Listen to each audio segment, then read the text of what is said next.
নমস্কার বন্ধুরা, আজকের ভিডিওতে আমরা কথা বলবো যারা আমাদের সাথে জুড়ে কাজ করতে চান, retailer, distributor, master distributor, state head বা নিজের পোর্টাল বানিয়ে, তারা সকলেই জেনে আসবেন এজেন্ট আইডি বানানোর পরে কিছু টার্মস অ্যান্ড কন্ডিশনস আছে। তার উপরে ডিপেন্ড করে যদি স্টেপগুলো ফলো করে আমরা যেভাবে বলি আপনি আইডি ক্রিয়েট করেন ডাউনলাইন, তাহলে ম্যাক্সিমাম ক্ষেত্রে আপনাদের সাথে কোনো ফ্রড হওয়ার চান্স থাকবে না বলেই আশা করি। পরেও যদি কোনো ফ্রড অ্যাক্টিভিটিস হয়ে থাকে, সেক্ষেত্রে কিন্তু এজেন্ট বা ডিস্ট্রিবিউটার খানিকটা দায়িত্বশীল হতে হবে এবং কোথা থেকে এজেন্টটা বানিয়েছিল বা এজেন্টের অ্যাড্রেস বা এজেন্টের বাড়ি কোথায় গিয়েছিল কিনা এইটুকু আপনাদেরকে বলতে হবে। পরের দায়িত্বটা লিগ্যাল ডিপার্টমেন্ট আর আমরা সামলে নেব। কিন্তু আপনি যদি এড়িয়ে যান, কারণ সেই এজেন্ট হয়তো ফোন বন্ধ করে বসে আছে আর আপনিও ফোন বন্ধ করে দিলেন, তাহলে সেই এজেন্টের মতো অ্যাজ এ ডিস্ট্রিবিউটার বা মাস্টার ডিস্ট্রিবিউটার আপনিও কিন্তু ফ্রড বা জালিয়াতের খাতায় নাম লিখিয়ে নিলেন।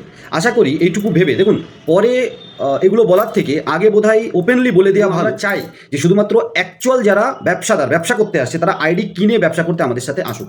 কোনো এক্সট্রা লোভ, কোনো এক্সট্রা সুবিধা, কোনো ইলিগাল সুবিধা দেওয়ার মাধ্যমে কিন্তু আমরা কোনো টিম বা অ্যাগ্রেসিভভাবে এগোনোর চেষ্টা করছি না। আমরা চাই লম্বা সময় আপনাদের সাথে জুড়ে আমরা মার্কেটে, ফিনটেক মার্কেটে, ব্যাংকিং ফিনটেকে আপনাদেরকে সাথে নিয়ে কাজ করি, আপনাদের সাথে থেকে কাজ করি।